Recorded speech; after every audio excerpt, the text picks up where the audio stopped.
সাহিত্যের ভাষায় জীবন হলো এক বিস্তৃত নদী, যার প্রবাহ কখনো শান্ত তো কখনো উত্তাল। তবে এখন যাদের জীবনের গল্প বলবো, তাদের জীবন মানেই প্রতিদিনই মৃত্যুর ভয়। যেখানে প্রতিদিন ভয় আর অনিশ্চয়তার মধ্যে কাটে, সেখানে নতুন আশার আলো দেখা মানে অনেক কিছু। রোহিঙ্গা শরণার্থী সানজিদা এমনই এক জীবন কাটাচ্ছেন, যেখানে বহু বছর ধরে শরণার্থী শিবিরে বন্দি জীবনযাপন করছেন। তবে গত মাসে শেখ হাসিনার পতনের পর তার মনে নতুন আশার সঞ্চার হয়েছে। 2017 সালে শেখ হাসিনার সরকার প্রায় 7,50,000 রোহিঙ্গাকে আশ্রয় দেয়, যারা মিয়ানমার থেকে সহিংসতার হাত থেকে বাঁচতে পালিয়ে আসে। এটি আন্তর্জাতিক মহলে প্রশংসিত হয়, কিন্তু বছরের পর বছর ধরে এই শরণার্থী শিবিরগুলোর অবস্থা অবনতির দিকে যেতে থাকে। বাংলাদেশের কক্সবাজার সহ বিভিন্ন শিবিরে প্রায় 10 লাখ রোহিঙ্গা এখন দিন কাটাচ্ছে, যেখানে খাদ্যাভাব, শিক্ষা সুযোগের ঘাটতি আর সহিংসতা প্রতিদিনের ঘটনা।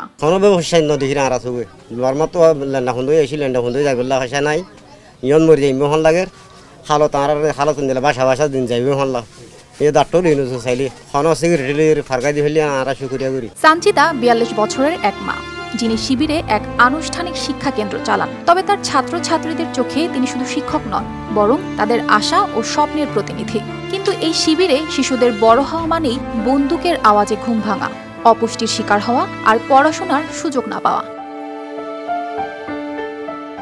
তবে শুধু সানজিদাই নয়, শিবিরের আরো অনেকেই মনে করছেন বাংলাদেশের নতুন তত্ত্বাবধায়ক সরকারের মাধ্যমে তাদের জন্য কিছু পরিবর্তন আসতে পারে।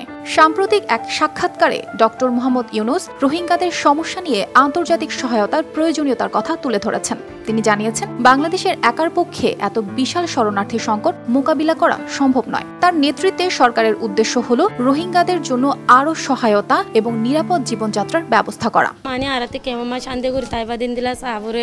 গুলি তুলি নফুড়া মান খেলা আর গুড়া পয়েন 18 বছর নিজে যেহেতু আছে শিশু অকল তারা পয়েন্টে ডর নগর মা ইয়ার রাইতে হলে আর পয়েন্টে গরত আছে দিন তারা ফ্যামিলি ডরা বেশি গুলি মারে দে তালা আর যেতে নিমন যত ন যায় আর ফুজাইন দে মানি বার খালাসলতি ভরি পাল্লা বলে আর ফুজাইন তা যুগরে কিয়তি মানি টিয়া নাই কিয়তি পয়সা নাই রাজাই বে যদি হিন্দেলা যদি স্কুল যদি বাড়াই দে ইয়া আর বেশা বেশি কইছি ইয়ানো আর চাই। এদিকে 36,000-এরও বেশি রোহিঙ্গাকে বঙ্গোপসাগরের ভাসানচরে স্থানান্তর করা হয়েছে, যেখানে তারা যেন এক প্রকার দ্বীপের কারাগারে আটকে পড়েছেন বলে মনে করেন অনেকেই।